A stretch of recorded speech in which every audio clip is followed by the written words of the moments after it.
Projekt Mreža centrov raziskovalnih umetnosti in kulture nam je omogočil vzpostavitev DDT laboratorija, ki nam predstavlja platformo za produkcijo projektov, ki nastajajo na presečišču med znanostjo, umetnostjo, novimi tehnologijami in gospodarstvom.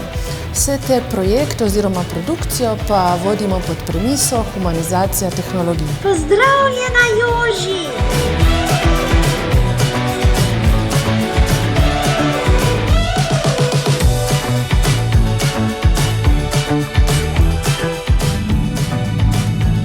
Reciklažna plastika od odpadka do končnega proizvoda, kjer naredimo zopet preko blockchain tehnologije, imamo sledljivost od začetka do konca. To pomeni, da uporabljamo isto stvar lahko večkrat.